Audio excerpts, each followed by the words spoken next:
Greetings, fellow investigators, and welcome back to our video podcast, Into the Darkness, where my friends and I play the Call of Cthulhu role-playing game. I'm your host, Tom Rayleigh. Our campaign is entitled At Your Door. It was written by Ellen Eisenwell, Mark Morrison, Barbara Manoui, Chris Adams, Scott D. Anielowski, and Herbert Hike.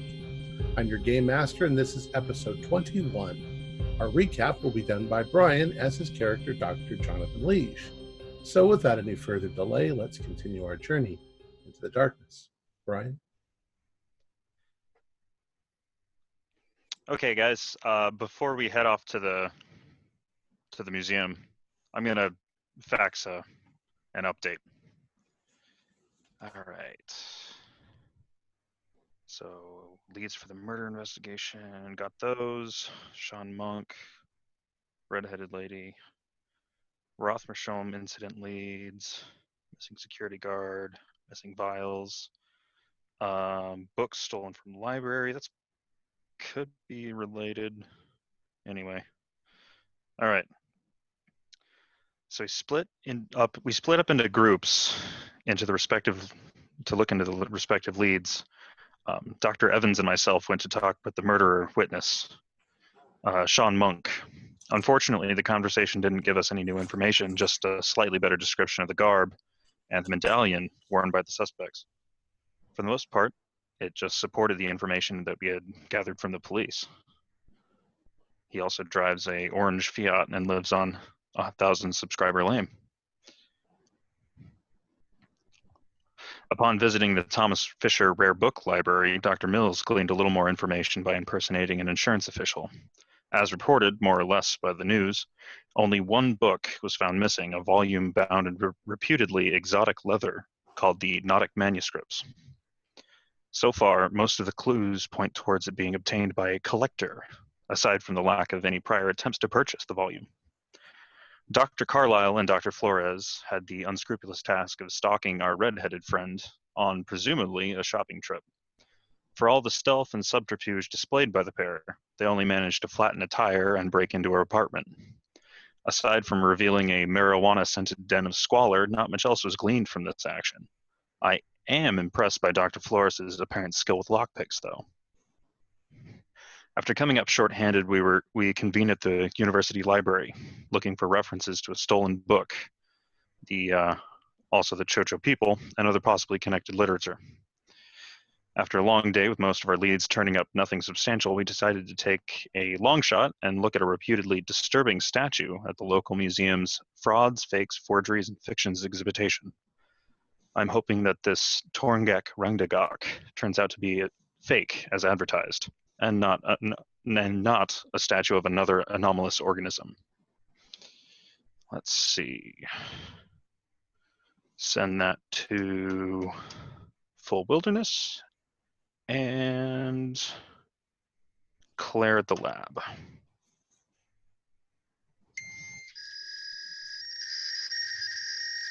Ugh, these things are horrible. Excellent. All right. So how did the police station have better coffee? So the museum's getting ready to close soon. What would you like to do? I was wanting to go look at the Bibles. Was anyone else wanting to go? Yeah, I'm curious about that. Well, we should get the test tube. Mm-hmm. I've got gloves in my jacket pocket. Yeah, I'll scoop it up with one and put it in another so we can try to get a sample of mother's milk if we're lucky. So I'm going to walk up from my conversation with the curator at about this time and ask what was up. The thing in there, I think, is too weird and disturbing to actually be a fake. So I wonder how that determination was made, and I want to find out more about how the museum acquired it. I also want to see if there are any interesting written materials in the Frauds exhibit, and then check out the Bibles. Mm-hmm. And we've got what looks like a broken test tube here on the ground that I picked up subtly. So we're going to look at that later. Oh, what now? broken test tube on the floor by the weird thing. Hmm. If you want, I stuck the biggest shard in this glove if you want to have a look or sniff. Is there pink residue? It may be, maybe very little bit of it. Yeah, I don't want to touch it and contaminate it. It looks like it might be a little tarry, but Right. I'm hoping. So if the statue isn't a fake, what did it look like? Did it look similar to some other animals we've dealt with? No.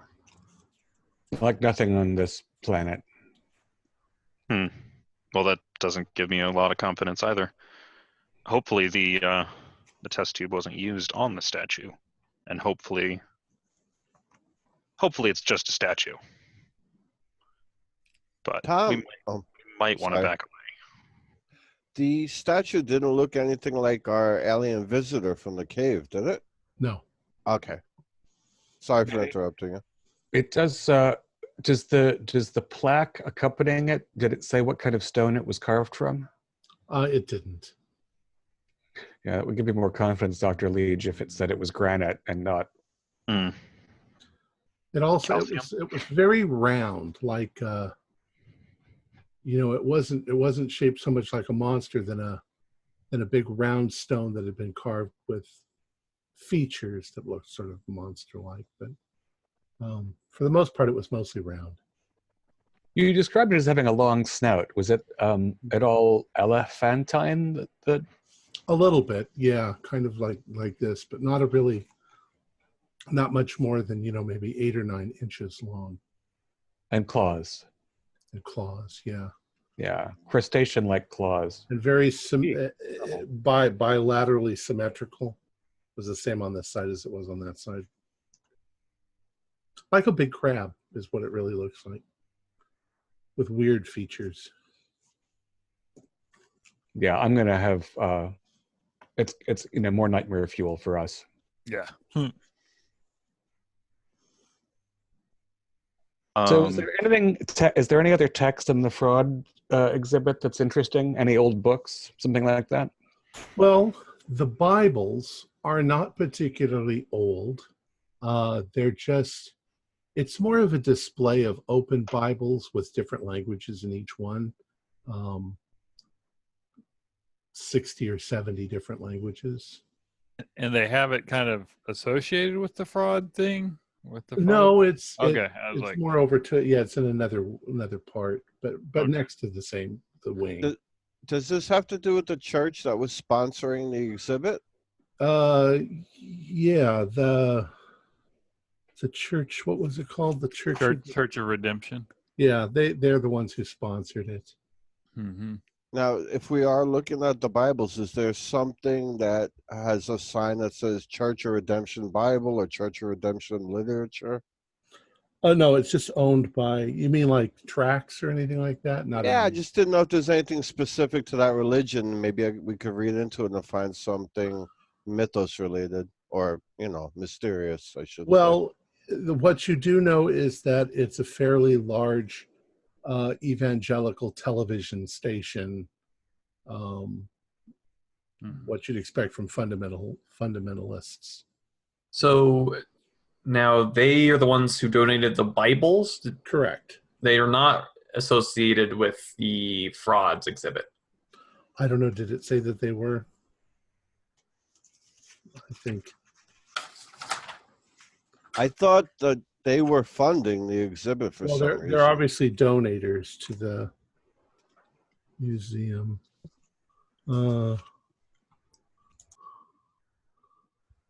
Well, it says the exhibit, along with a fascinating display of Bibles from around the world, is sponsored by the Education Division of the Toronto-based Church of Redemption. Right. The education, yeah. So it is partly sponsored by them as well. Are any of the open Bibles illustrated? No. Are they, does it look like they're consistently open to the same passage? Oh, that's a good question. Do a luck roll. Nope. Well, you can see from like they're basically open somewhere to the middle, Mm-hmm. but you don't know if it's the same passage in each. Okay. I'm going to look for one that's in English or Latin and see. I assume kind of near Psalms have kind of opened it up in the middle. Yeah, Psalms. Psalm 22 is showing, my God, why hast thou forsaken me, etc. All right. I think that's 22. I don't know. 23, the Lord is my shepherd, I shall not want. I knew that one. Okay. All right. Any plaques within are describing where the Bibles are from? Any from an obscure country? Well, each one of them will have listed the country Okay. that it's from. They don't all look the same either. Obviously, they're published in different countries. Right. Now, would there be one from China? Yes. And I'm going to read the placard. Is there anything mentioning Chocho or? Nope. It's from Hong Kong. Oh, No. all right. Yeah, if there was a connection between the Chocho people and this church, I doubt it would be blatantly apparent. There is one in Hindustani, but there's not like something in Tibetan, if that's really that much different. I'm sure it is. Bengali and Hindu is different, and Yeah. I don't know how many Christians there are up in Tibet. That's pretty heavily Buddhist. Well, although, missionaries love to translate things. That's true. Okay. There's probably one in Esperanto. Hmm. For those of you who know what that is. Okay. Probably has a golden star on the front of the book. All right, so about this time, the library is they're telling people to get the hell out. They don't say it that way, but Right. the books are trying to get out. Can I do a listen roll or a spot hidden to see if anything unusual is going on? Sure. All right.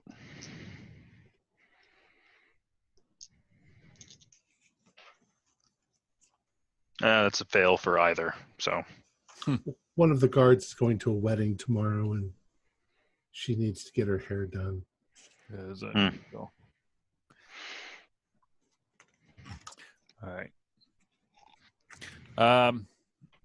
Well, unless we got a reason, there's no reason to antagonize these people.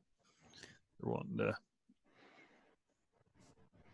Yeah. And nothing else stood out to any of us in the frauds section, just the mysterious, hidden. It gave you kind of Foreign that Ripley's Believe It or Not sort of feel that, just strange, odd things and a little golden idol sitting there that apparently if you stare it in the eyes, you'll die the next day. But everybody was staring it in the eyes. Okay. All right. So, shall we all meet up for a meal and discuss what we have and haven't found? Yeah. Probably. Yeah. Jonathan, you had said you spoke with the curator or something. Did he give you any other information, or? he was a bit. I think he was a bit flustered by my inquiries about the statue. He'd probably gotten a lot of those recently, especially since the article. He was very reticent to let me look at it. That's about it. Oh, should be glad that you didn't. The thing was horrible. I followed your lead and was like, nope, not gonna look. Yeah. Well, I wanted to look. I just wanted to try and go through proper channels. Right. Yeah. Apparently, that was the wrong way to go, though.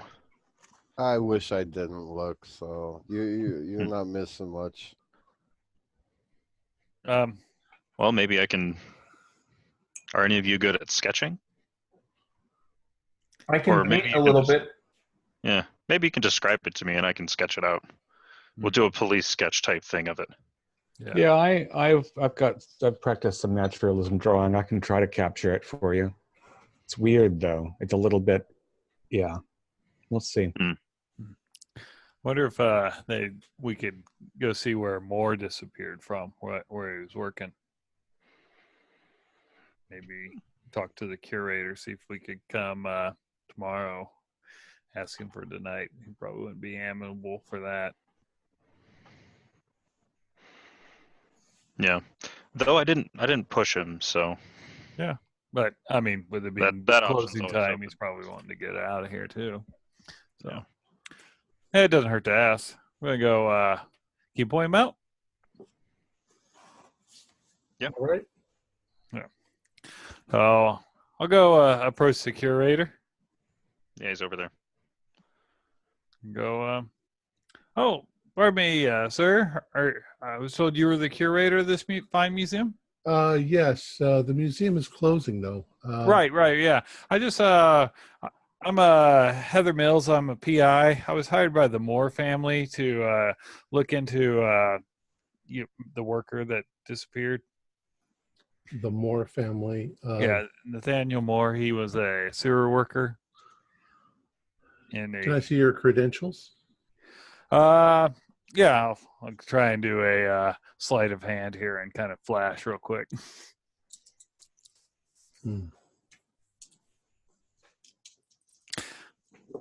Oh, I must have forgotten, and they're probably back in my hotel. Sorry about that. Yeah. Well, I'm sorry, I can't talk to you. You might be a member of the press for all I know. Oh, well, I understand. Okay. They've been bothering you? Always. Oh.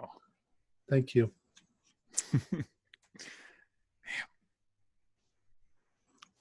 The many fake identities of. I know. Yeah, that one didn't work. Someone actually called me on it. All right, so you leave. Yeah. What would you like to do next? Well, I wonder if are there TVs in the hotel room?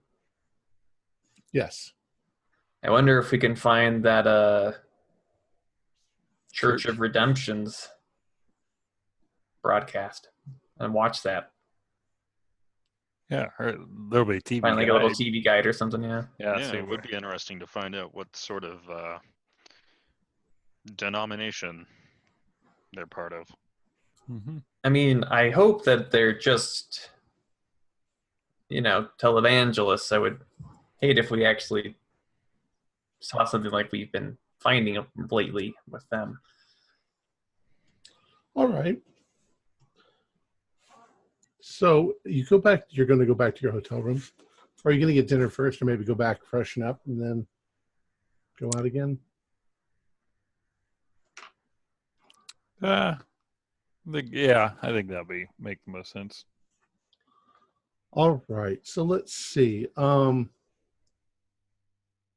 while you guys are sort of freshening up, you flip around the TV channels and then you find on we'll say channel 5, a Church of the Redemption broadcast. It's like a rerun from maybe a week or two ago. The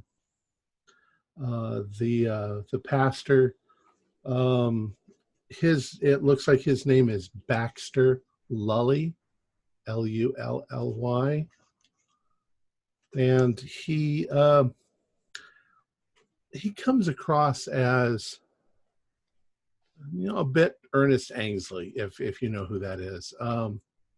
A television evangelist, Bible thumping, hell and brimstone, and that he can heal you through the TV set, and He's kind of overweight and balding, and he's, instead of wearing a conventional tie, he's got the little bolo tie, and Perfect.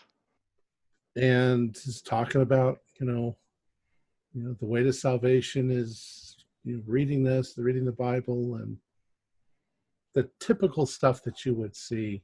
And of course, he's always asking for money. Mm-hmm. And the Church of the Redemption, like at commercial breaks, you see the outside of the facility. It's a big cross-shaped building, a big monument to the money that they've made, if you will, but for the most part, it seems pretty much conventional. Right. And we'll say that it's about 6:30, and you guys are just getting ready to go out when the phone rings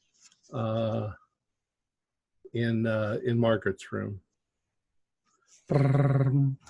This is Dr. Evans. Dr. Evans, Robert Jadick.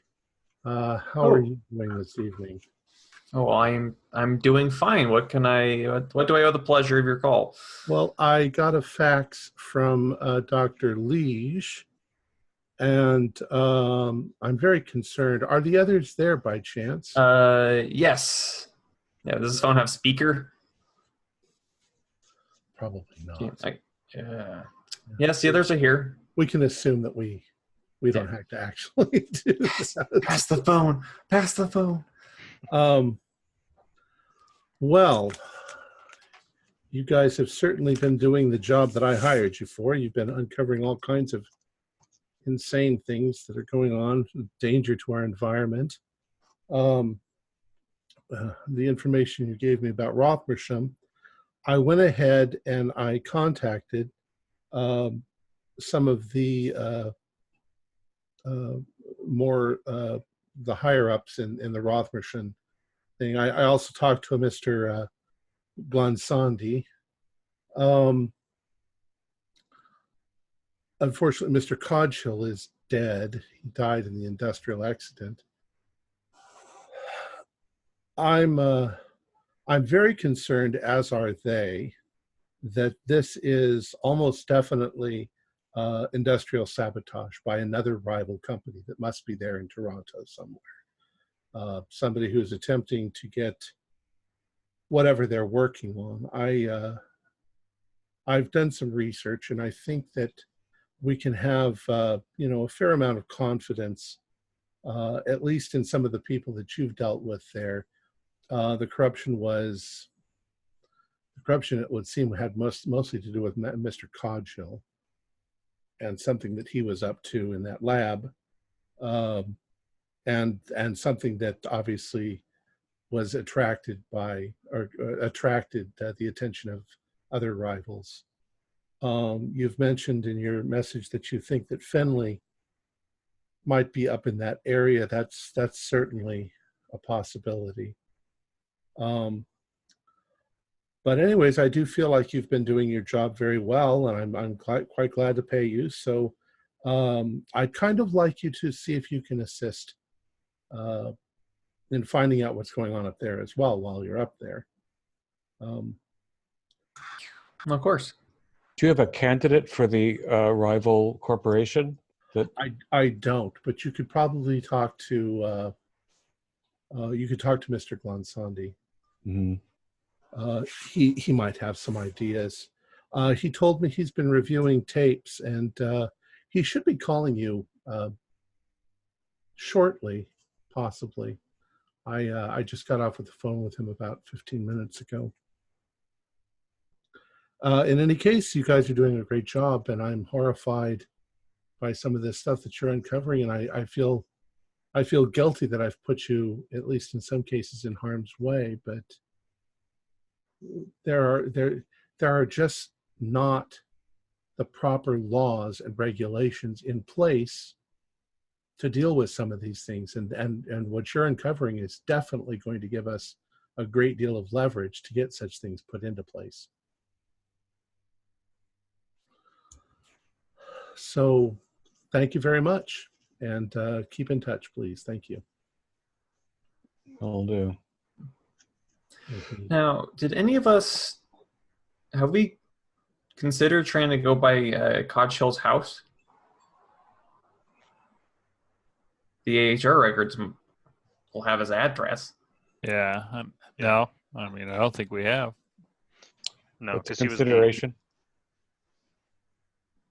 the guy who ended up gooped on the ceiling, right? That's right. That would be correct. Yeah, I thought it was funny when Jedic said he died in the industrial accident, as though we hadn't seen him disintegrating as he slopped onto the floor in front of us. Well, hell of an industrial accident. Yeah. Do you want to stick around and wait for a call from Glansandi before we go out to eat? If he's got news, I know he's got a hell of a right hook. Yeah. I wouldn't mind hearing from him again. I mean, we could always just do room service and wait for the call. Let's see if we can get some better coffee up here. Oh, yeah. So, okay, you guys get some room service, and you're there for maybe 45 minutes, and the room service has come, and you guys are eating, and while you're eating, there's a knock on your door. Knock, knock, knock. Go look through the peephole. It's Magnus Glansandi. Oh, he came by, and all right, I'll open the door. Fix my hair. Oh, Mr. Glansandi. Excellent. You're all here. I'm hoping, and he holds up a VCR tape, that your room came with a VCR player. That's something I'd like to show you. Oh, it's a hey keeper. Is there a VCR player in here? Yeah. Excellent. Everybody had VCR players in 1990. Yeah. Margaret asks like the sky, is there a VCR player? Sorry, I failed my luck roll. There is no VCR player in my suite particularly. Yeah, we'll have to go just get one, I guess. We'll do a luck roll to see if it eats up the tape. Yeah. No. That's about 1 in 3. Yeah. So he comes inside and he says, we've also come up with some very interesting information. I'll get to that in a moment. So he puts the tape in, and he says, you see, it's everything here is happening rather normally. And here now, you see, you find Mr. Peters, a security guard. He comes in, and he goes. The viewpoint is right inside the airlock. Okay. You see him come in, and he goes to the desk and he checks something, and then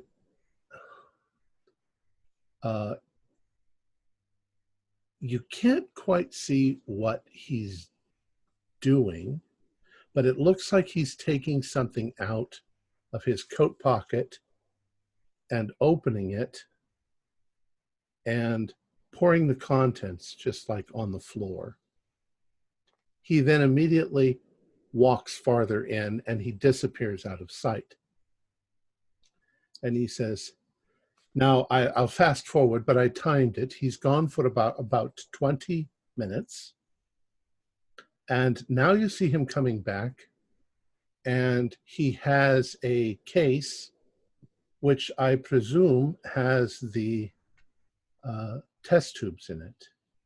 It's a standard carrying case with enough room for what he needed. And you can also see now, off in the distance, you can see the secretary keel over as he's walking by. And there's something wrong with the shadow, with the lighting in the room.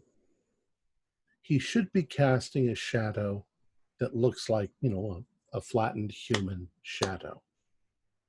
but the shadow seems to move almost in a sinewy thing. At first, it almost looks like the light is moving somehow, but the light's a fixed thing. And it gives you the strong impression almost of a snake moving across the floor. And here is where he exits. Now, I don't know what this means. But the other very important thing is we've analyzed a small amount of the toxin that we found left over, and it has one component in it that is very strange: cobra venom.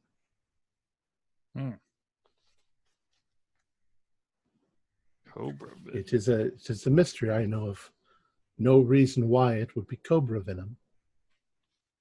Well, that explains the caustic effect on the secretary, but nothing else.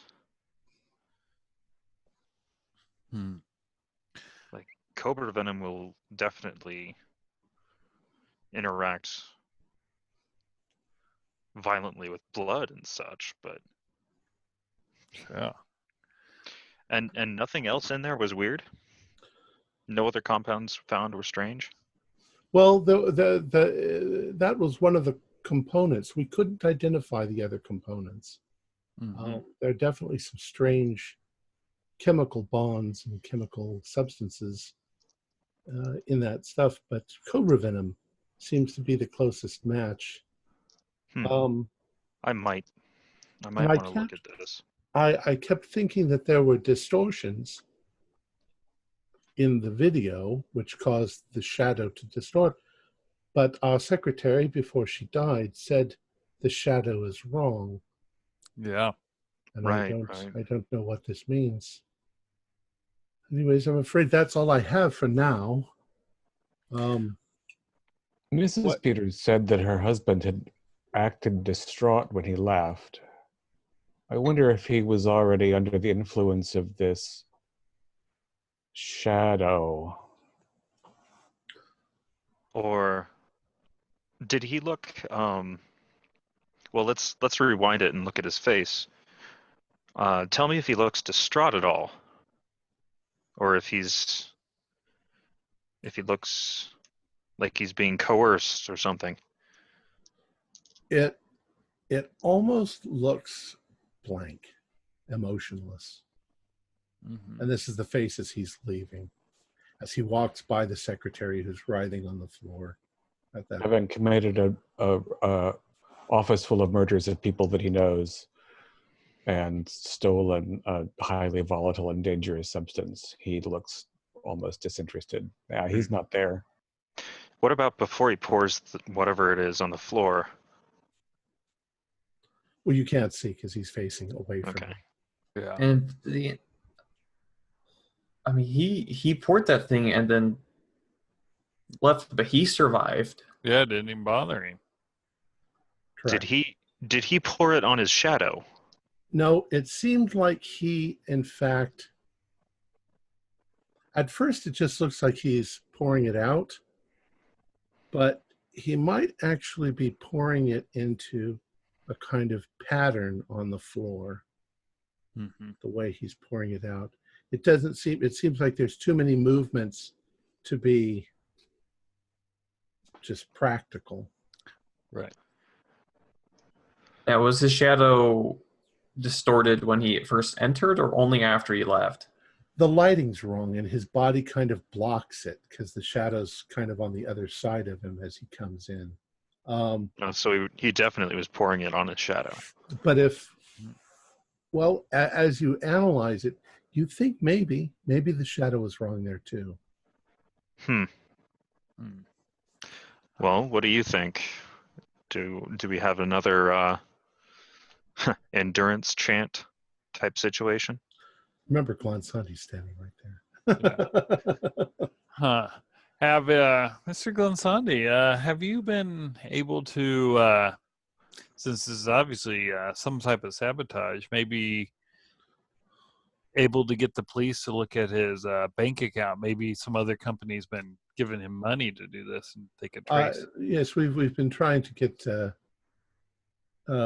all that kind of information. It's been, you can imagine, disastrous at Rothersham. I'm ashamed to say that we've had to do a great deal of covering up, at least for the moment, until we can assess the true extent of the damage. Well, Have if the feds, go ahead. have the feds been involved at all? Or have you managed to keep it local? Not so far, yes. Not so far. Are the local authorities looking for Peters? Yes, they are. What do they think they're looking for him regarding? Espionage, corporate theft? Do they know about that? Corporate theft, that's what I wanted to say. Because they can't know it's homicide. Right. But we have to consider that it's a homicide. And that he's a very dangerous person. All right.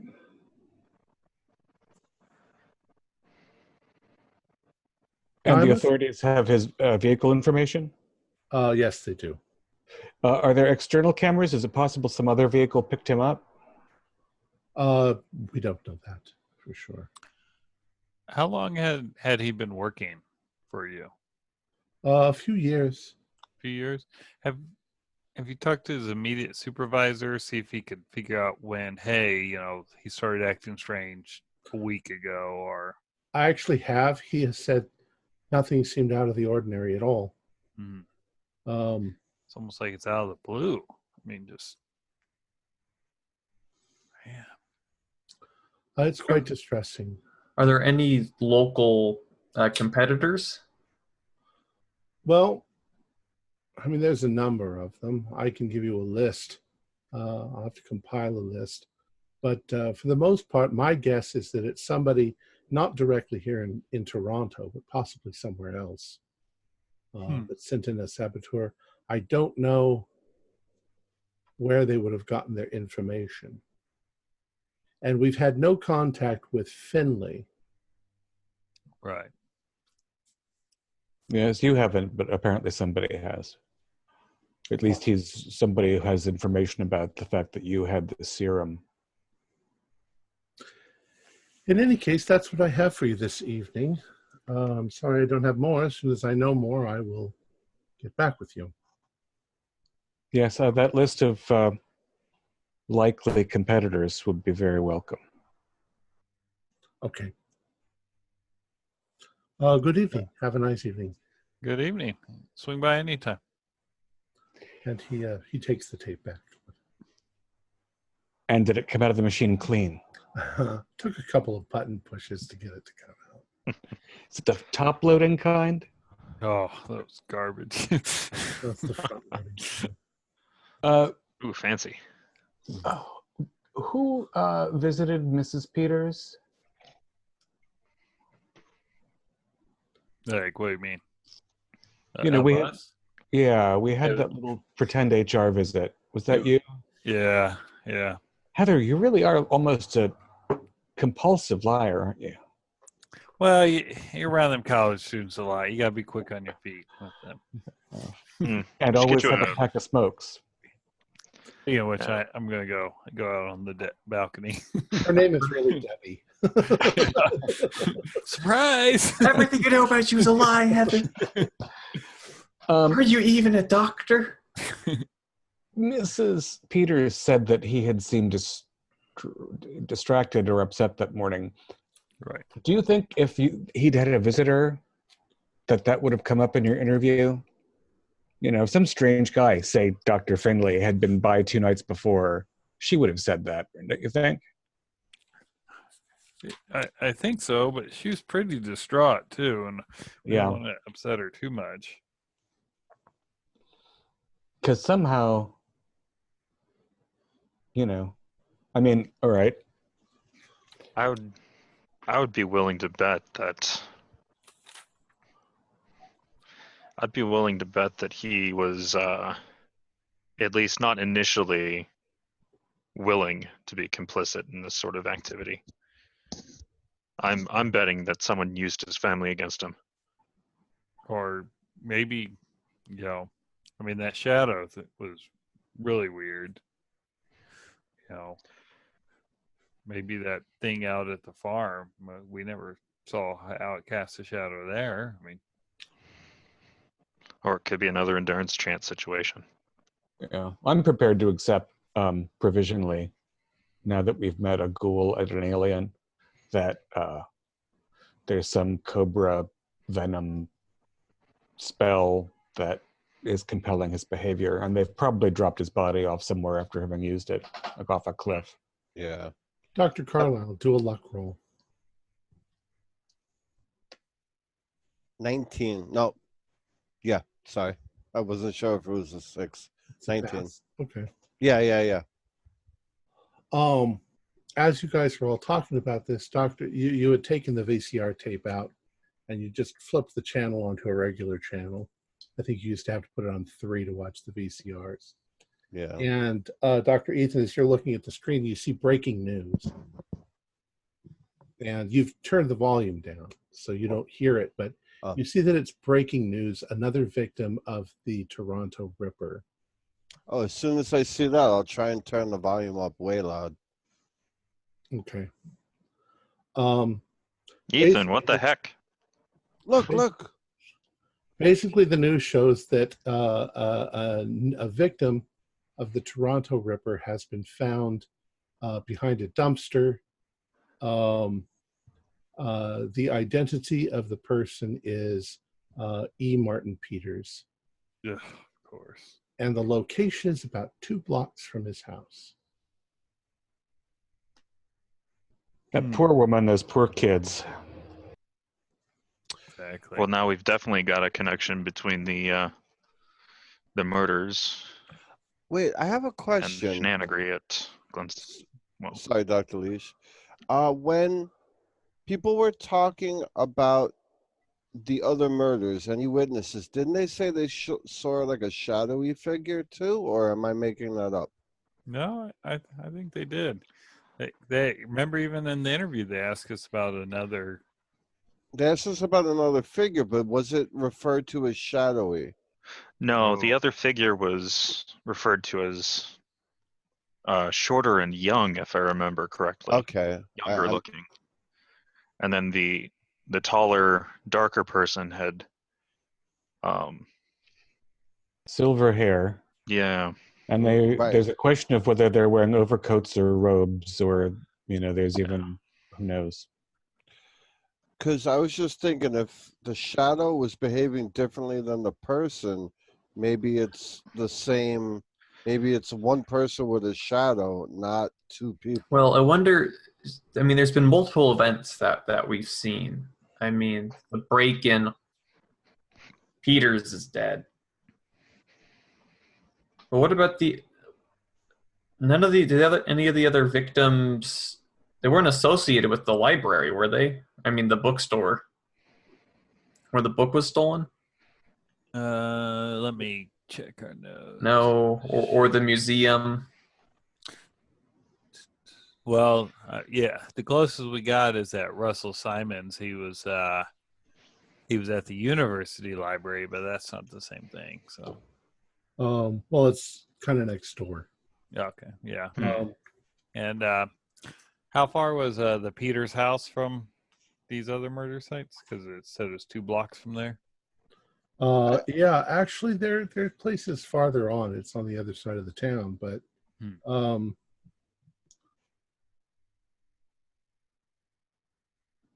you have let's see. You had Nathaniel Moore. He was found in the sewers after working at the museum on the sewer system. Mm-hmm. You have Brian Lombardo, who was a high school student. He was going to a swim meet at the university. Third victim, Russell Simons. He was a student at the university. And Ken Stewart. the fourth one was Ken Stewart, who was a cab driver for the Metro City Cab Company. I remember his ribs well. Did that cab driver, did we find out if the cab driver had a matchbook or something from the Dragon restaurant? No, but he was heading to Chinatown. Chinatown. So the commonality is either Chinatown or more specifically the restaurant. Yeah, and Chinatown is reasonable walking distance from Queens Park. Correct. It's they're all right there. But Peter's place is far away, but maybe he was trying to go home to his wife. When was the book stolen? Was stolen. Let's see. Was it stolen before or after the Rothmersholm incident? Possibly the same day, or the day before. Mm-hmm. I wonder when the test tube was broken. That probably happened after the break-in. Whoever got those vials. Yeah. And why didn't we tell Yeah, Magnus about the test tube? We should have mentioned that to Glonsadir and given it to him to analyze.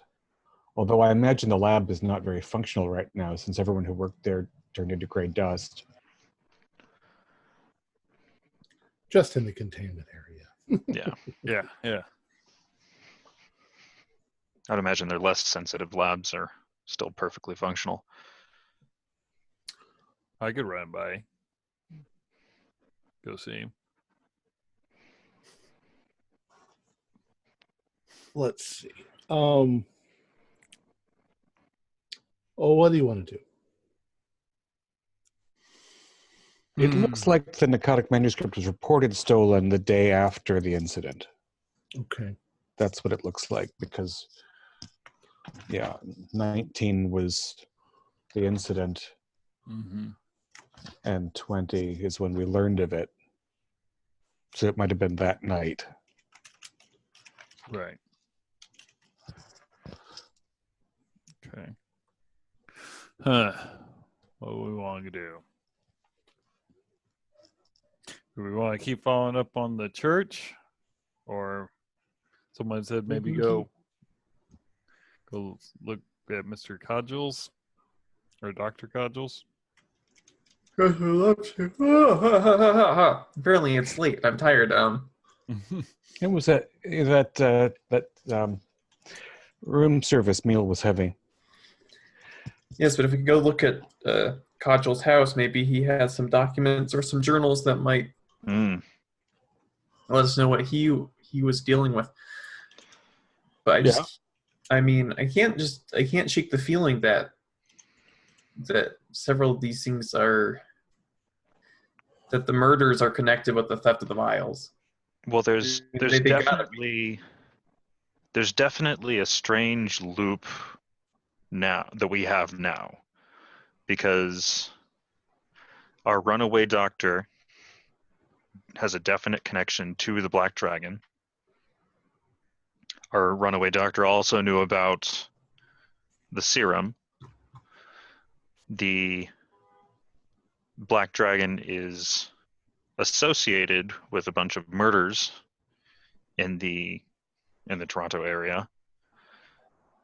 The secure lab that had vials of the serum gets broken into and the serum stolen, and then the security guard who we have on tape doing weird stuff and walking out with a case, presumably of the vials, ends up murdered in the same manner.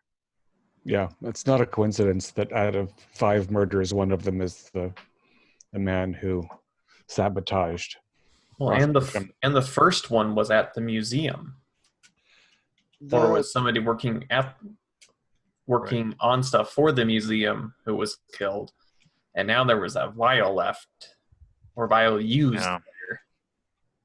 Well, the cab driver must have picked up the Ripper and he was headed to Chinatown.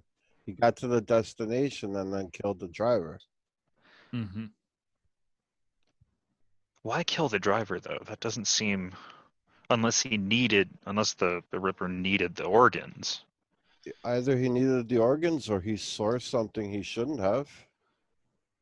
I don't know. I mean, that could be. Because just killing a cab driver seems like a rather uncalculated risk. I wonder if all the murders were in Chinatown. No. Oh, all right. There goes that theory. I was thinking they needed to be in Chinatown border to do something. No, there's only a tenuous connection to the Black Dragon. Like items found. The only murder that seems to have taken place in Chinatown was the cabbie, because the other bodies were found where there was no blood, etc., and they're eviscerated. So there were messy crimes. Do the cabs have cameras at the time? Do they have security cam? No? All right. No. They have radios. I was just wondering if they had, all right. Now, was Peter's body dumped, or was he killed pretty much right there? All it said on the news was that he was stuffed behind a garbage. What do they call it? A big Yeah, that sounds like a dump. A dump. That's what I'm thinking. So. And the news report said nothing about him being wanted by the police or about Rothmersham. No. And they said nothing about a suitcase full of mysterious Pepto-Bismol from hell. Yeah, they didn't say if it's going to follow in the same MO. Well, they know it's the Ripper, so you know that the body was probably in a bad state. Organs missing. I can't remember if you were making friends with the cops at all. Yeah, we were nice to him when they. Yeah, we cooperated, but we didn't. They interrogated you a bit. Tell them anything. I wonder if it's I don't know, if we should talk to the cab company. Wonder if there's any lead there. So we have reasonable access to labs. I'm thinking that we should pick up. We might want to pick up some takeout from the Black Dragon and analyze the meat, just in case, because that's kind of a loose end that's bugging me. Yeah, I see where you're going with that, but if they were feeding the populace human, there'd be a lot more murders. So, but there might be something else in the food that we don't know about. Yeah, they might be lacing the meals with little bits of human too. It might be more a ritual thing. So we put a little bit of heart meat into every stew, and it's not as though you're getting a skewer of human. You're just getting bad juju. Right. Now, and we've still got our delightful redhead. Mm-hmm. And since our friend the bartender knows I'm interested. Yeah. I think we should see if the floor plan for that restaurant is on public record. Yeah, it's a little late for a city building at this hour. Mm-hmm. We have so many totally related but disparate ideas. It's kind of making me crazy. That and I keep seeing that crab thing. Yeah, I'm trying not to think about that. Well, here, let me get my sketch pad and you can describe it. Done and done. Here. I'm going to do an art it was craft. More upsetting than that. I'm going to do an arts and crafts roll. It's going to be great. Yeah.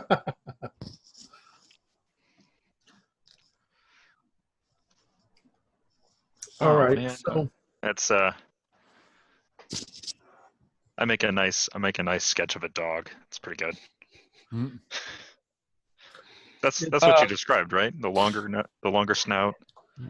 Yeah, but more. Yeah. All right. Okay, so we want to take some food from the Black Dragon to a lab. We want to take this broken test tube to a lab. Those will both have to happen in the morning. Maybe we look at a B&E at the Codge Hill residence now? Yeah. Or we're Yeah. going to get his Let's pick up address? some food. Well, Let's pick up some food on the way there. we I'll go try. in. Yeah. Okay. We can try the phone book, see if he's listed. I mean, we got his name. So Yeah. Okay. Yes, he's listed. Okay. There we go. Is his house near where Peter's house was? Not really. It's in a nice neighborhood. And if you're going to drive over there, it's well lit, and it looks like there's people there. Okay. Like, People live there. possibly friends and family. Who knows? Right. You don't know if he was married or not, but possibly. The phone book didn't say Mr. and Mrs. Mm-mm. Damn it. Sometimes 20th century conventions can be helpful. So, is there a garage? Or is there a driveway? There is a 2-car garage. Are there any vehicles present outside of that? Yeah. And the house is pretty lit up? Yes. So they might be having a little bit of a wake, not knowing that Mr. Codgel was a traitor who turned into goop and then dust. That's really not propitious for B&E. Yeah. I mean, we can go up there and just bullshit and say we're from the company, and his research, he'd signed a contract saying that all of his research was owned by the company, and that's standard. We might be better off having Sending someone actually. Yeah. Magnus do that, because then they'd have real ID and it wouldn't be at night and so on. That's why I always run these ideas by you. Yeah, Heather, you just need to just relax on the fake identities for once. You gotta find out who is Heather. I'm here selling Girl Scout cookies. Can I look in the office? Okay. That one might turn out better than your last attempt. Yeah. Well, Can that's send out a not Girl that's not Scout. such a high bar to pass with that last attempt. Okay. Anything else useful tonight? The yellow pages won't say biker bar, so we can't go. I mean, we're definitely going to stop at the Black Dragon and get some organ meat dishes. Yeah. Small, an 8-piece sampler of some kind, and see if Lurleen is working. Mm-hmm. I don't know, Dr. Liege, do you want to go upstairs with Lurleen and take your chances? I promise if we find you eviscerated, I'll speak eloquently about your bravery at the funeral. Oh. Well, I think we should hold off on doing anything like that until we know what the floor plan is. Yeah, currently I don't know if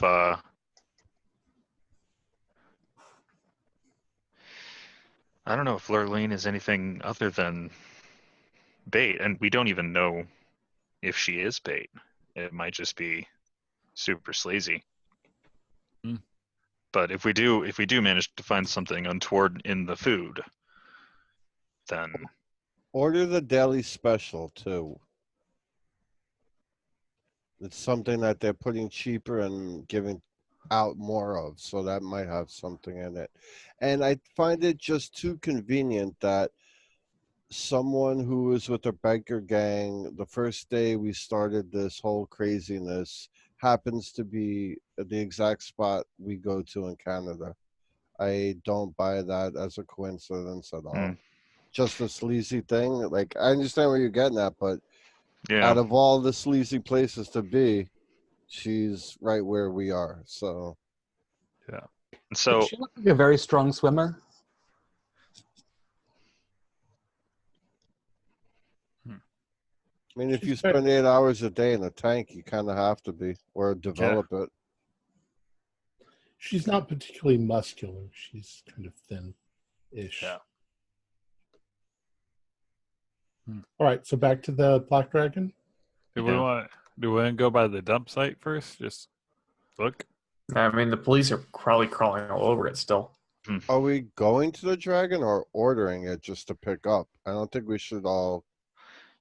I think I should be in there just to order.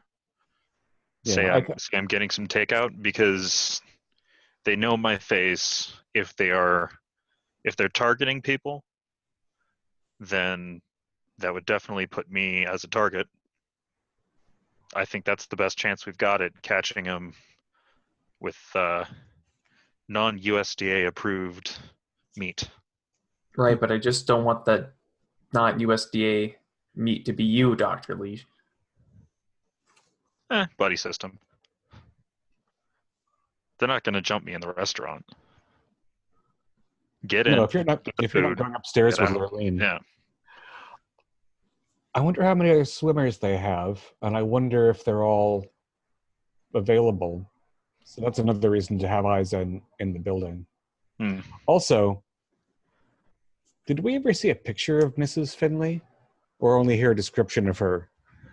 And the contrary descriptions were one she was a handsome older woman and one she was a grotesque older woman.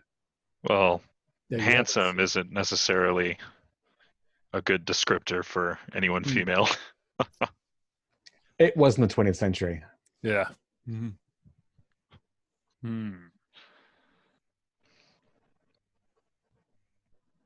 So just you and me, Dr. Leash? Sure. Then we'll get an interesting sample of dishes to take out, get them to the fridge at the hotel promptly so that the analysis will be sound. Yeah, and if you stand by the door looking impatient, tapping your watch, I think that'll help sell the whole takeout thing. So yeah, that's what we do. All right. So you head on over to the Black Dragon, and as usual, it's busy. So you're going to go into the bar area? Is that what you said? Okay, go ahead. It's busy in there. Yeah, the bar is where Lurleen's window is near the bar. Correct. Mm-hmm. It's kind of on the side. Yeah. You notice at that point that there's actually some text over that little window. It says, "Behold the verdant sylph."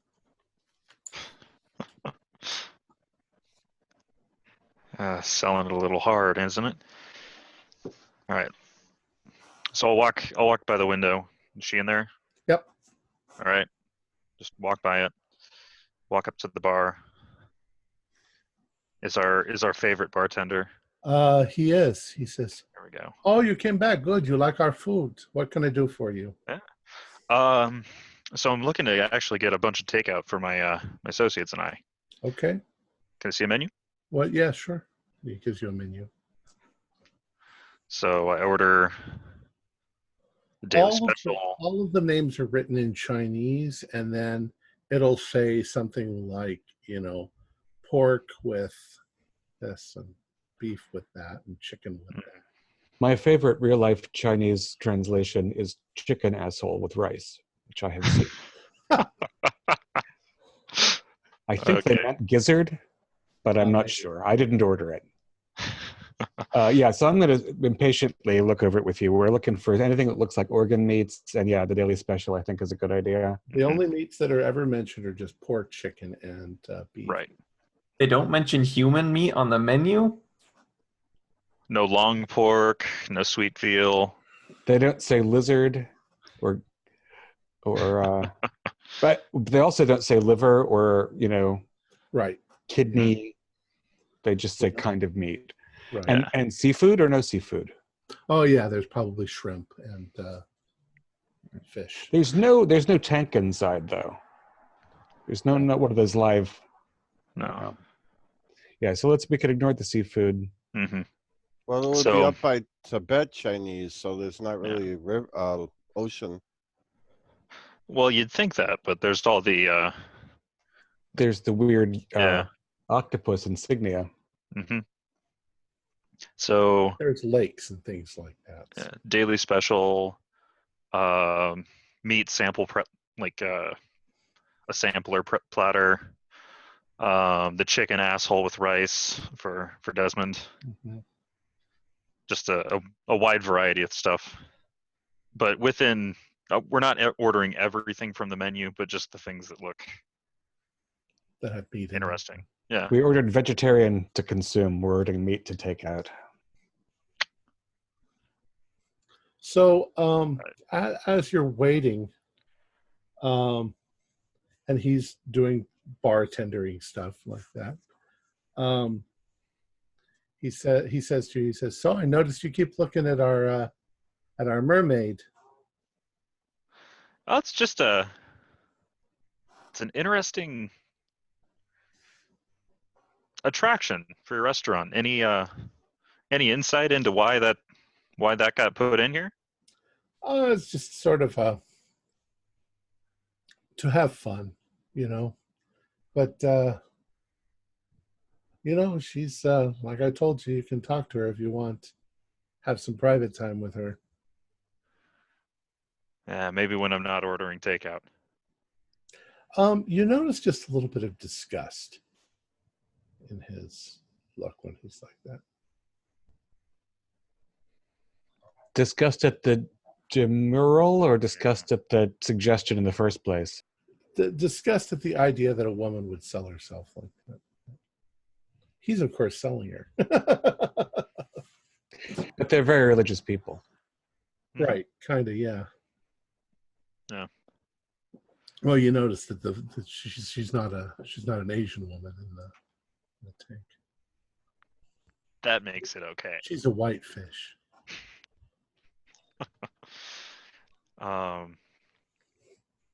If he comes over into my area again while I'm waiting to try and strike up conversation, I'll ask. So what's with all the aquatic aesthetic going on in here? And he looks around. He says, "What do you mean It's just decorations. Things from our mythology." Oh, okay. Interesting.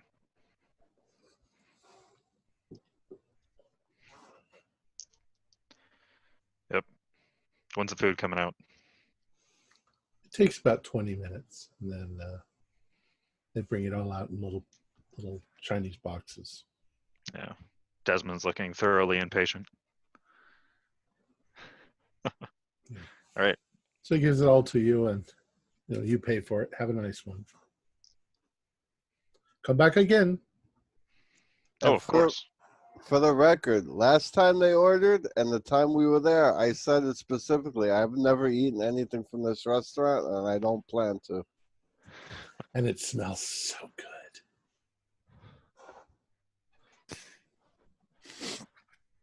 With all the purple potatoes that they use. Oh, Well, if I'm going to eat human, I'm going to sit down and eat human. I'm not going to eat pretend human.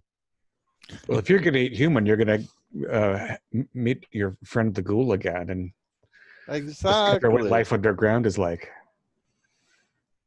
All right. So let's rush this to the fridge. Unless you want to sample it. no, we got room service for a reason. all right. So you head on home, or you head on back to your hotel. Mm-hmm. And We'll you have all the mini fridges stuffed with food.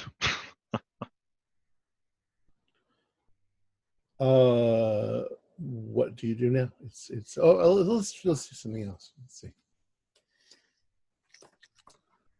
So you come back from the restaurant, and you're walking into the lobby of your hotel.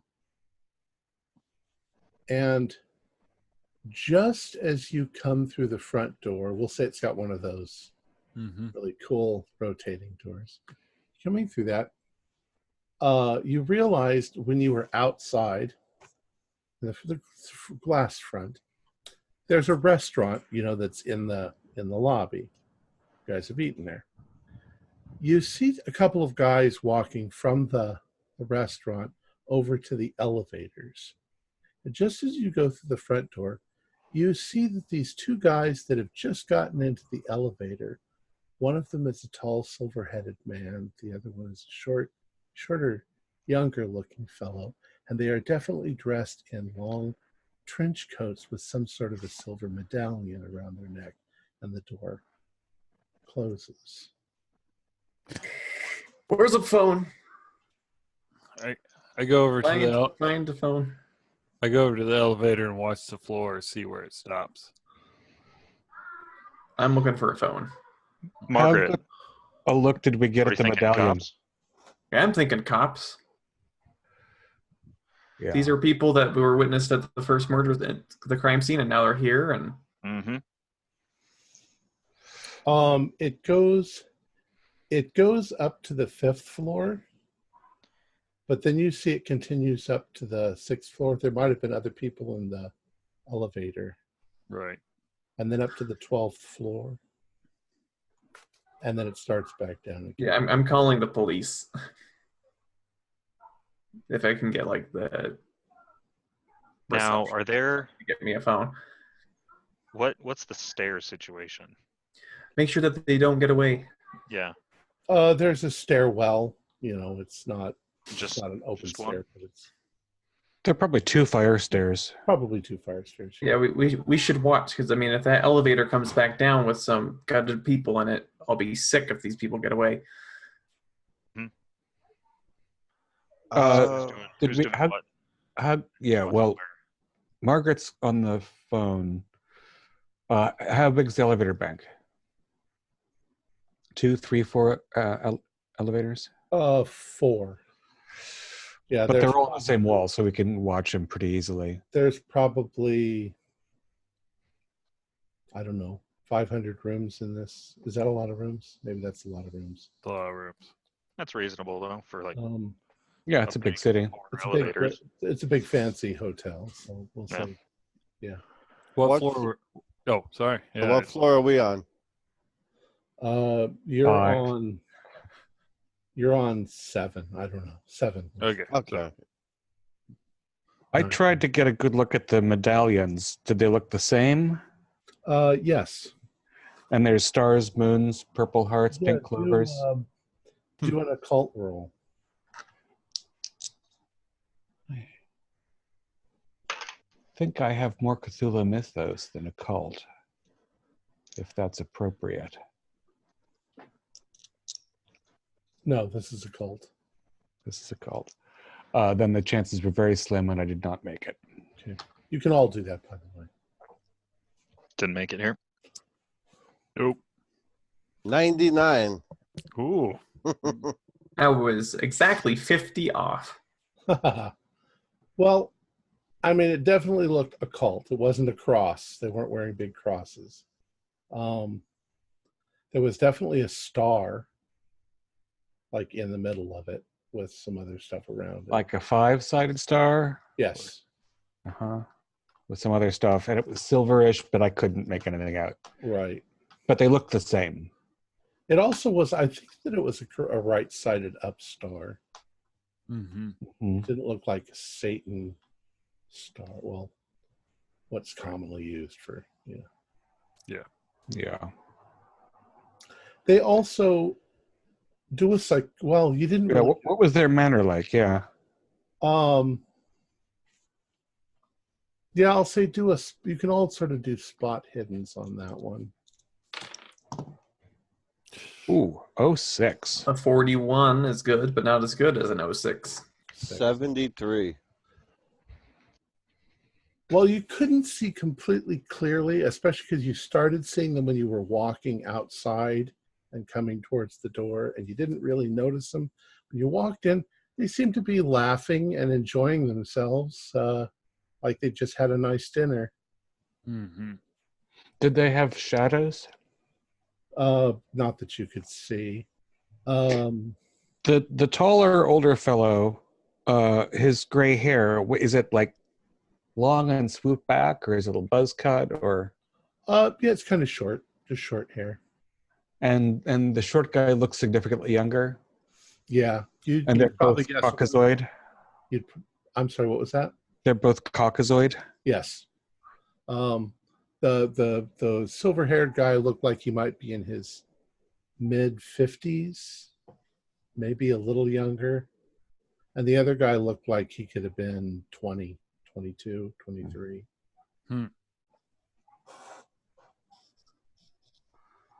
Did they have bags with them? No. Just their clothes. Well, the good news. So, what we want to each take a fire stare because they're probably not inside of each other. I'll take a fire stare. Dr. Liege, take a fire stare. Margaret's on the phone. Heather, do you want to watch? Maybe Heather and Ethan can watch the elevators together. All right. Yeah. What are you going to tell the cops, Margaret? Well, I'm not going to make an emergency call, but I want to let them know that two people who were seen in the vicinity of two of the murders. Matching the description. Matching the description of possible suspects. Do we know if that description is public?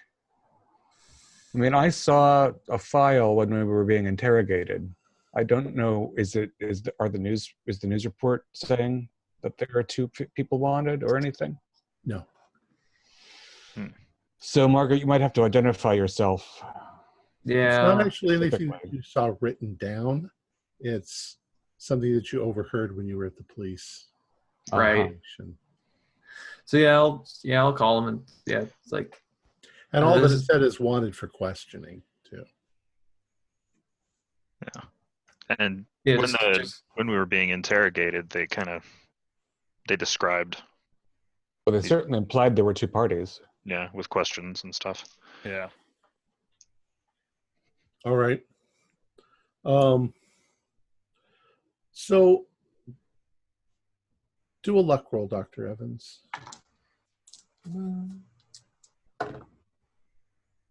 Nope. Well, they tell you that they'll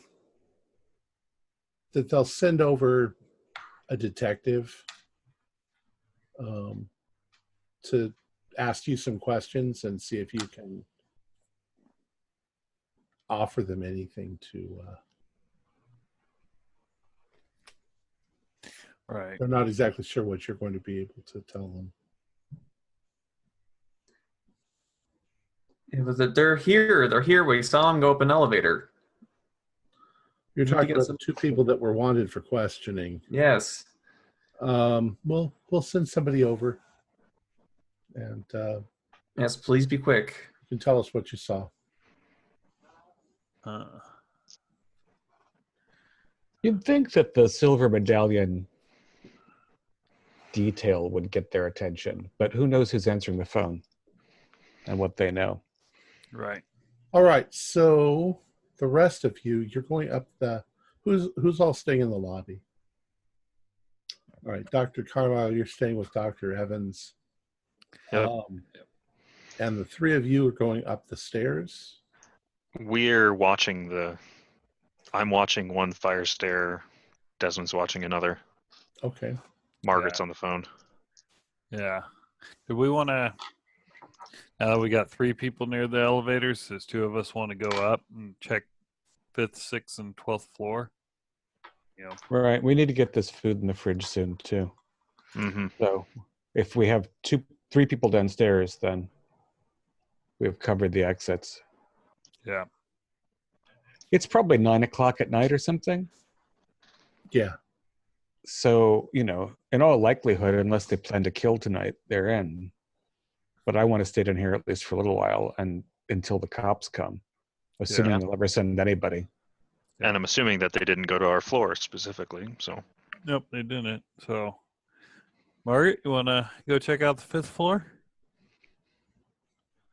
Well, no, but let's go. Come on. When's it ever backfired on us? Oh, let's see. Well, there was this one instance, Heather, where you and I went off somewhere and we were kidnapped for a couple weeks by a giant lady. So Details. Yeah. Let's All call right, it all right, interns all and tell right. them you're going to the 5th floor. Yeah. All right. Up. Those of you who stay in the lobby, you don't see anybody. I mean, you see a lot of people. Yeah. You don't see anybody. You don't see any of them. You go up to the 5th floor. Mm-hmm. It's a lot of corridors with a lot of rooms. It's gonna do a quick walk through the corridors. Listening for sounds of fighting. Besides like a couple's fight, All right. or look for blood drops. I mean, Or doors hanging ajar, or yeah. Do a listen roll. Listen at that. Not today. I failed. Yeah, I felt bad. Mhm. All right. You don't hear anything. Maybe vaguely televisions. Right. Okay. Whatever. All right. But there's quite a few rooms on each floor. You're going on like a loop around. Yeah. Inside. And the same would be the same for any of the other floors that you were to try if you try another floor. Yeah. And you don't see anything out of the ordinary. I look around. Are there cameras in the hallways? No. Okay. Hmm. Well, they could be anywhere. Well, let's drop this food off before we go back down and get the guys. All right. So you head back down to that. You drop the food off. You head back down to your lobby. And you guys are all back in the lobby. I guess we watch and we wait.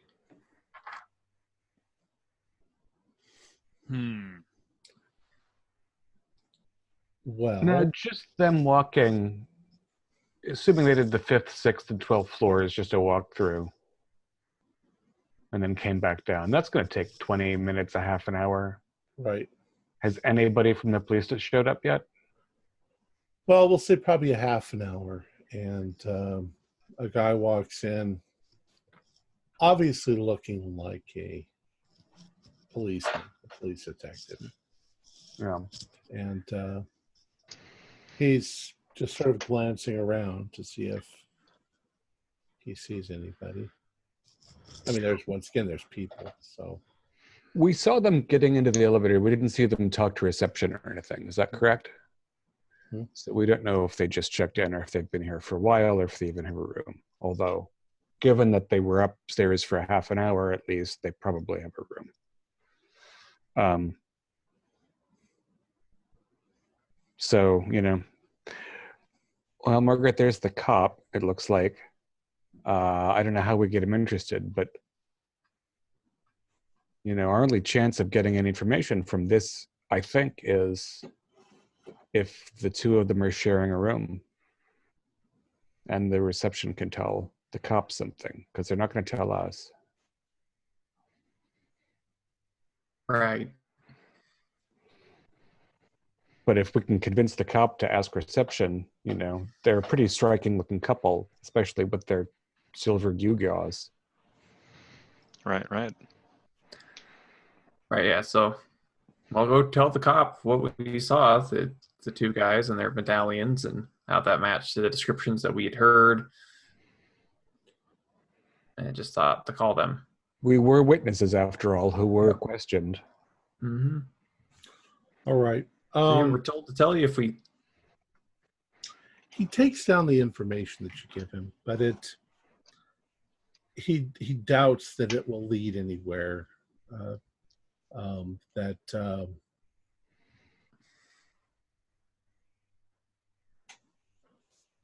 not sure. I don't think that he would actually say anything revealing it all to you, because as far as you're a bystander who has just happened to see somebody who you think might have been, since you didn't actually see the persons the first time. Right. You're just going by hearsay. He's very polite and he takes your information, but he leaves. Well, would more of the psychology-minded of us be able to tell something? You can try, but no. He doesn't have, I mean, he obviously knows stuff, but he's not going to tell you guys. Yeah. When they came in, were they coming in through the front door that's facing the street, or was it could have been like where we've been parking our car? They came from the restaurant. Okay. All right. You were coming in the front door. Yeah. Okay. Well, that's gonna. If I Um, wasn't gonna have nightmares about the big crab thing, now I'm gonna have nightmares about being in a hotel room in the same building as two sociopaths who slice people up and take out their organs. well, you know what? When I was in college, I used to wait tables, and waiters live off tips. Tips can get information. And Maybe- waiters have to keep track of people too. They notice a Yep. silver-haired guy with a 20-year-old. Yeah, let's try it. I'll chip in 20. All right. Yeah, me too. Yeah. So you're going into the restaurant? Yeah. Even at this time of night, it's still fairly busy. Talk to table for the people? the. Oh my God, I'm blanking on not the receptionist, the hostess. The maitre d'. Yeah. Oh, Major D. Quick question. I'm so sorry to bother you. I believe well, there was two gentlemen. They just left here, had silver necklaces. They ate here. Silver hair, older guy, younger. I did see them earlier this evening. Yes, sir. Can you They left Oh. nearly 40, maybe 45 an hour ago. do you know who their waiter was? I don't know. Could you find out? And I hand them a $20 bill. I'll see what I can do. Why, sir? It's kind of personal. I hand them another 20. He says, give me a few moments. So it takes him maybe 10 or 15 minutes to whisper in the ears of the various waiters. And after a few minutes, a young guy, looks like he's maybe in his mid-20s. He comes walking over to you and he says, the maitre d' said you wanted to see me? Hey, yeah, just a quick question. I reach out to shake his hand, and there's $20 in it. Two gentlemen, silver hair, older guy, younger guy, were in here maybe 40 minutes ago. Yes. Have you seen them here before? They're staying in the hotel. Listen, Yes. this will stay between us, and I hand them another 20. Wow, he's just going to keep his mouth shut and let you just keep handing him money. No, but just to show, like to set up the trust. $80 between, He says that he saw them in the morning for breakfast, and he saw them for dinner. He thinks they were here for breakfast a couple of days ago. They didn't eat dinner the last couple of nights. Do you know their names? Do you even a first name? No. Well, and he didn't wait on them, but he knows, they kind of stand out in a crowd. So, do you know anything else about them? Any information you could tell us? Anything? He says, I don't know. They look like witches or wizards or something like that. That's what I was thinking too. They're well, and he kind of looks around and he says, I think they're a couple. okay. Do you remember if they pay with cash or credit? Credit. Listen. Find out if you can get a name off the credit receipt, and you call me next time they're in here. Here's my room number. Here, and I'll be like, there's more money in it for you. It's nothing illegal. It's keep it between us. You want to make some money, and I need some information. Okay. Find out the name, the credit, whatever you can get off of. You want to leave a digit off? I don't give a shit. I'm not trying to get his credit card number for fraud. I need the information about them. I will give you more money. You get me the information on that. You call my room. They come in here again. You call the room or leave a message, and I'll pay you for that too. But don't let them know. This is kind of on the hush hush. But you'll be happy and I'll be happy. Let's leave it at that. He looks a little sheepish, and he's like, I don't want to get involved in anything shady going on. It's hard to explain, man.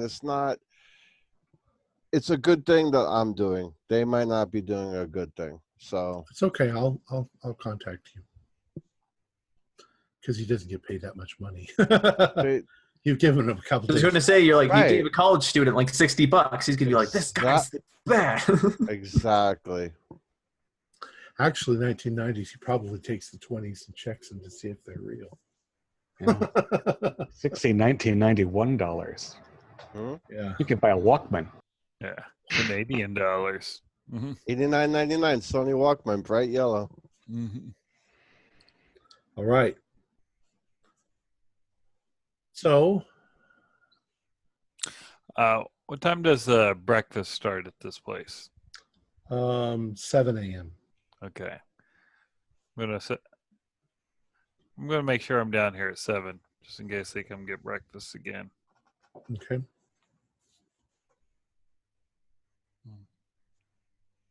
So, I assume you're going to head up to your rooms. Yeah. Let's do a round in the hotel bar in case they come downstairs. And when I get upstairs, I want to leave a message for Magnus telling him that we want to arrange to have some analysis done tomorrow. If he can pick it up, or we can drop it off. Mm-hmm.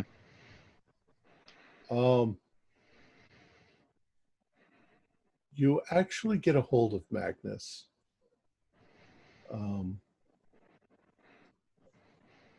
And he says he says that he's there late, and that he's got one more piece of information for you. He said that the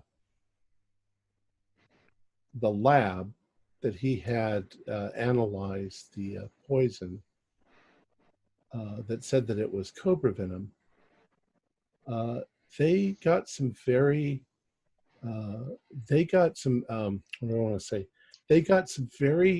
intense inquiries from the police department about snake venom.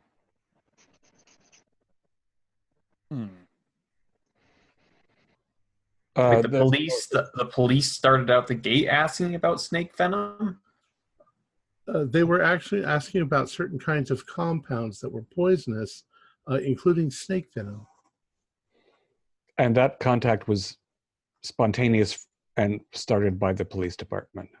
Correct. Desmond, ask him if he knows that the body was found. Right. Yeah. I have two things to exchange, and I wonder why this is why they contacted you. Your security guard's body. You've heard the news? Yes, Mr. Peters was found. Yeah. His home. I wonder if they analyzed something, or if Peters showed some sign of toxic substance, and that's why they're inquiring. What were they told? They weren't told anything about our investigation. However, I'm curious to know if perhaps they have found some similar substances.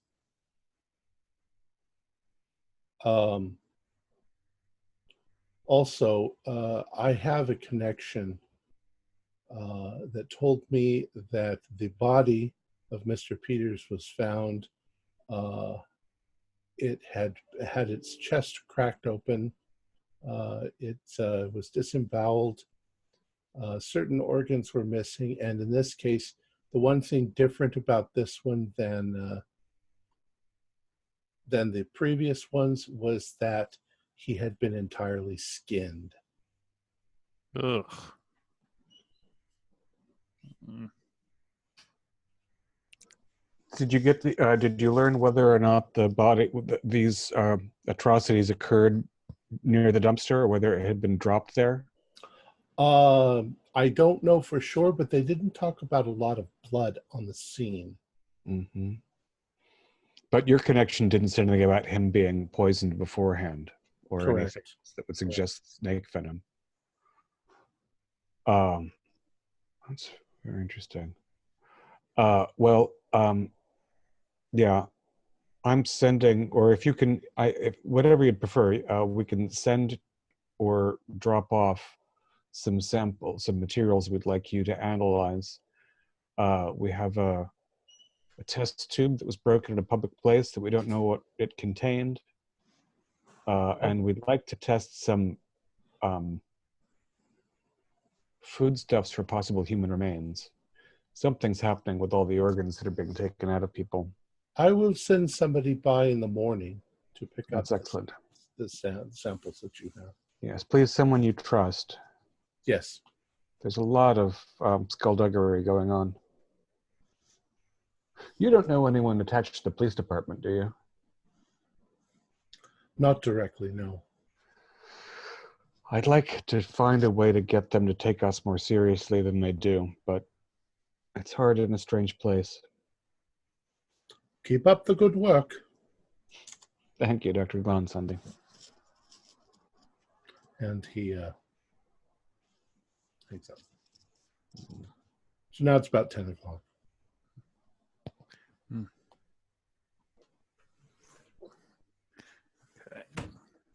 Well, if we're going to be downstairs to intercept our friends at 7, I'm going to try to retire. Yeah, I am too. I mean, the question about the snake venom would probably be in the victim's body, I would guess, but unless there's something we're missing. Yeah, I mean, again, there's always the possibility of coincidence, but you know, the timing is such that. Yeah. I would wonder why.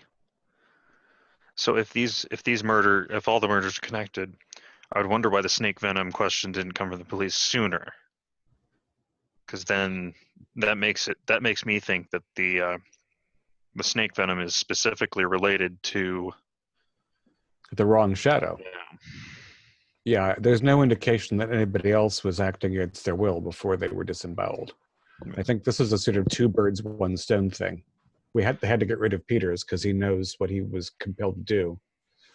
So why not take his heart and kidneys? And skinning. That might have to do with the shadow too, right? Possibly. You know, I mean, that like Peter Pan snake, and his shadow. Yeah. If it's snake adjacent, maybe the loss of skin was like a snake side effect. Yeah. Right. Yeah, they had to shed his skin for him since he was a snake shadow victim. I don't know. I know that Ethan doesn't seem to have all his marbles anymore. I feel perfectly reasonable. But then we have these conversations. I'm starting to feel less and less reasonable. I'm starting to see connections where there shouldn't be. Yeah. I wonder if there's anything in that book that was taken about something with the wrong shadow, but we don't have the book, and I'm sure we couldn't read it anyway. Or at least I couldn't. The fact that it was taken after the incident, because before the incident, that would make sense if you're going to look for some. Oh, that's right. Yeah. Something. Did we research if there were any transcripts or pages translated from that book? Like, I know the whole book wouldn't be, but is there any like documents like, oh, page 423 from this book? And Dr. Carlisle, you've just given me perhaps a very useful idea. We learned that NWI has connections on computer networks that we couldn't have access to. But Mr. Glansanti works for a company that is related to NWI. So perhaps we can find out if they do have a translation of this narcotic manuscript and other things that will be dangerous but useful. I mean, he's an official in a company that's affiliated, so that seems like a very promising avenue. Why would a biotech company have digital copies of weird books? Well, Well, they why so Finley- We know, but they use them to bring some yeah. giant monstrosity from beyond, She's a from goddess. somewhere. Sorry, Desmond. They brought a goddess here to milk her for their science experiments. Well, then why would it be stolen? If they Well, because Finley doesn't have access to that network anymore, possibly. Right. That's what I Mm. was Right. thinking. You know, so what if we're dealing with two different elements vying for the same? think of the stuff we saw at the farmhouse, which, as far as we know, Finley knew nothing about. You know, Yeah. did we research Finley's wife through business licenses and get an address yet? Yeah. We have not Oh, yet right. done that. No, a trip to the public's Yeah, records City is in Hall order. tomorrow. Yeah, we need to do that. We want to know about her. We want a floor plan for the restaurant. We want a floor plan of the sewer system. And I want the addresses of everyone we've spoken to. And phone numbers. And their families and their Families. I want They want their grandma's cousins' addresses. We They- have to know everything. the addresses of everyone that worked in the sewer. That's right. and 30 random people just for fun. And the address of that space bug guy that took our blood, because he still owes us a translator device, and he never delivered. That That's I right. definitely want that address because we got to go on a trip with him. Yeah, To doctor. Hugo.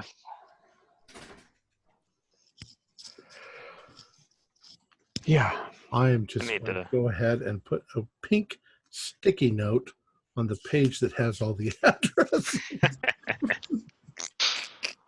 for quick and easy finding them. Mm-hmm.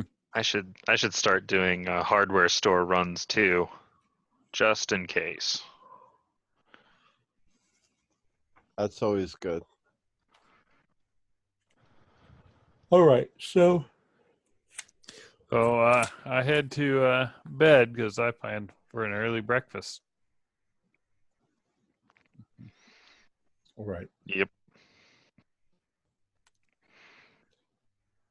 So the next morning comes, and Dr. Mills, you're heading down for an early morning breakfast. How about the rest of you? Oh, I'm Let's going to leave join Dr. Mills for reasonable. sure. Yeah, breakfast sounds good. Might as well. I'll go down, but since we spoke with the waiter kind of separately, I'm gonna sit away from them. So if he points us out, he points me out, not the group. Mm-hmm. I'm going to see if I can find some decent coffee in this joint. Your quest for the perfect coffee will just Yeah. continue forever. You gotta wait a couple years. Canada's not doing me any favors currently. Well, the police station was all right. But, You need to find a Latino community in Canada, and then you'll get some decent coffee.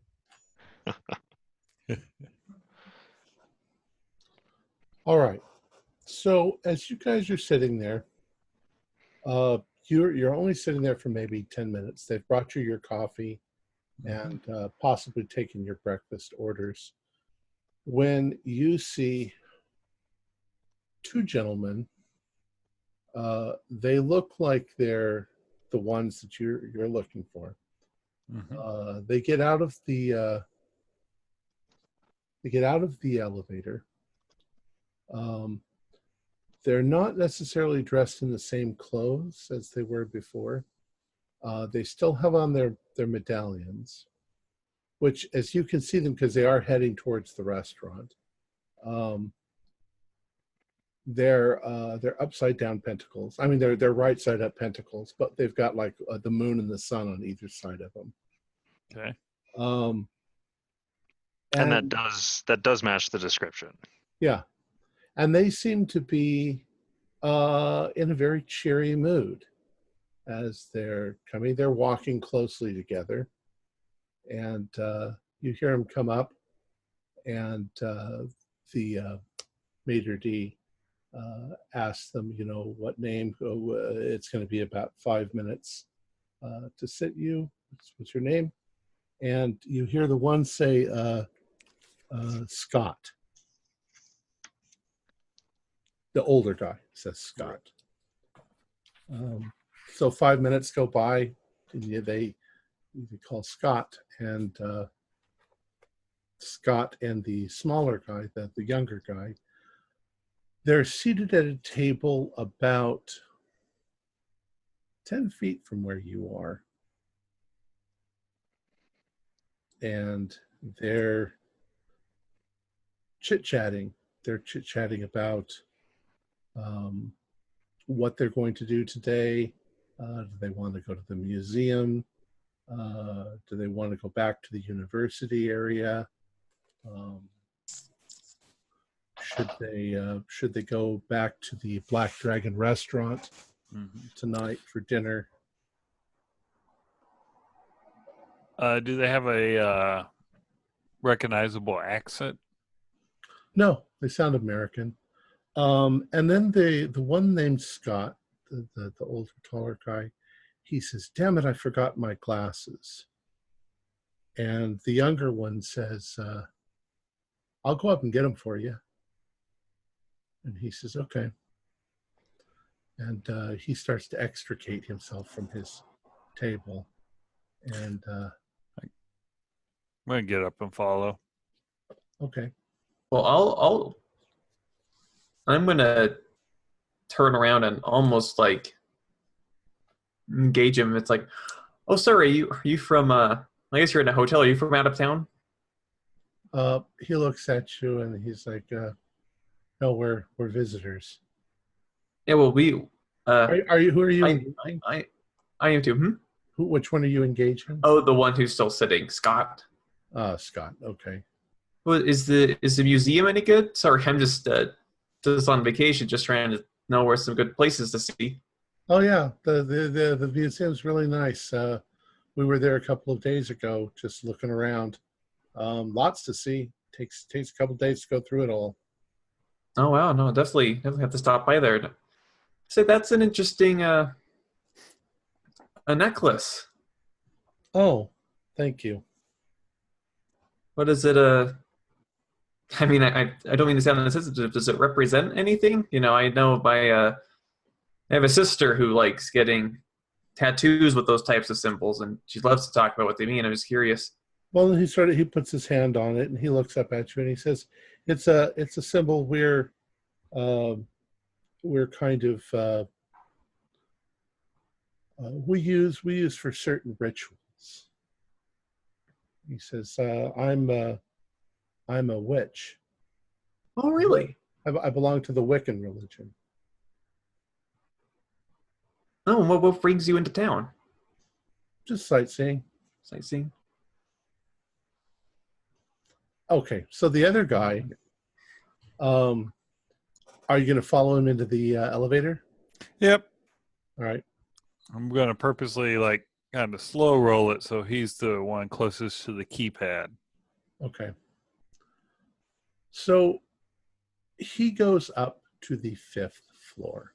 Mm-hmm. And as soon as he hits the 5th, I was like, "Oh, that's my floor too. Thank you." He allows you to get out first, Mm-hmm. politely, and then he turns to the right and jogs down the hallway, and you see him go into a room on the right-hand side, the side facing the street. Mm-hmm. I count the doors that way. You're pretty sure that it's 507. Okay. And you hear him go inside quickly. I go to the stairwell and kind of go in there. That way he doesn't see me hanging out in the hallway. Okay. 2 minutes go by, and you see him step back out, lock the door, and run back to the elevator. Okay. And the rest of you, a few minutes later, you see him come out of the elevator without Dr. Mills. And but he's just walking briskly with a smile on his face back into the restaurant, and he goes and sits down and hands Scott his glasses. And they look over the menu and make their choices. Margaret, ask Scott how the waffles are. No, don't.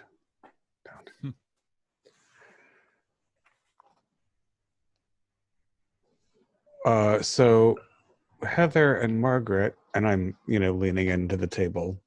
I imagine Ethan's been watching all of this with some astonishment from his distant table. We're going to have to at least find out which car is theirs if they're driving out of here. And you guys have both been clocked, as it were, so that's up to Dr. Liege and myself. What do you say, if you hurry your breakfast, Jonathan, you can get into one of our cars and be ready to follow them, whereas I'll wait until they leave and follow them on foot in case they get into the subway. Mm-hmm. But all of our other plans, let's say we're going to meet at all other plans aside, let's say we'll meet at 11 o'clock at the museum where... Well, we need to make sure that somebody's here for when Glansandi sends his person over to get the right. items. Oh, yeah. Right. I should have, we'll just say Glansandi, somebody knocked on your door at 6 a.m. Oh, okay. All right. That takes care of that. But covered, yeah. Maybe Doctors Evans and Mills, you want to go to City Hall and look for the registration for the bar license and see if you can get a floor plan. I'm not for there. sure. I'm still on the 5th floor. That's true. No, I'll take Heather over. We'll go look at the records. Heather's probably on her way back down by now. Did Scott and his friend order bloody steak for breakfast? No. Actually, they ate. It looks like they ate mostly vegetarian. You didn't see them order any sausage or bacon or anything like that. I'm gonna finish my meal and head out to the revolving door and kind of hang out in the smoking section. I don't smoke, but I'm just gonna kind of if I see them coming out, look like I just squish my foot, like if I just pull one out or something. No, just go hit up Heather. Well, I will smoke. We'll say by this time though, Heather's come back. Yeah. Yeah, we have a confab at this table, and I assume that nobody's noticed me, so I'll go over and tell Ethan. We have a room number, we have a name, and I want to follow on foot. Dr. Liege is going to follow vehicularly. Maybe you should pair up with one of us. Yeah, that's fine. I just didn't want to walk over and sit at the table. It'd be too obvious. Sure. Yeah, I assume the guy who closed the restaurant last night isn't here this morning, but you never can tell what shifts are. Yeah. Mm-hmm. And yeah, he acknowledges that they're witches, and they seem nice. I'm gonna, as I make my way over to talk to Dr. Carlisle, I'm gonna see if their shadows look in any way unusual. There's a lot of shadows in the a lot of movement. And movement.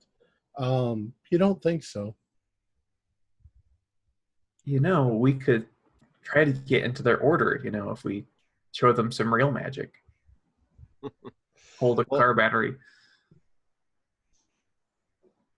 Well, that's why I was going to go outside in the nice morning sun when they walked past to see if, their shadows were wriggling or something.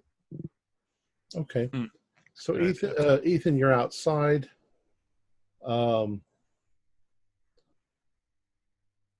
Dr. Heather, do a luck roll. Okay. Oh, missed it by 2. That's close enough. We'll say that at some point during this whole thing, you look over and you see the young guy at the same, and you both look at each other at the same time. And he gives you a sort of nod and a big smile since he saw you in the, just sort of a friendly. Yeah. I give him that, and the friendly little wave, and all. We're neighborinos. And as they finish, and you see him, you see the older gentleman pay for the meal with like a platinum MasterCard, Mm-hmm. if that's a thing. Right. I.e., you can tell that he's got cash. He's got money. Right. Yeah. And the two of them get up very politely. You also notice their interaction with the staff was very polite, very friendly. Something seems very, very, very friendly about them. And they get up, and as they get up and start to walk to the door, you see them both pull out little journals and a pen and make some notes in the journal as they walk out the door. And they go for public transportation. Okay. All right. Well, I've been clocked, and I'm not going to be able to follow them very far. No. What color were the journals? Brown leather. Brown leather. Okay. And what kind of locks are in this hotel? Are they the cards or the actual keys? Well, they didn't have cars in 91. They're keys. Okay. Yeah. So lock picks would work.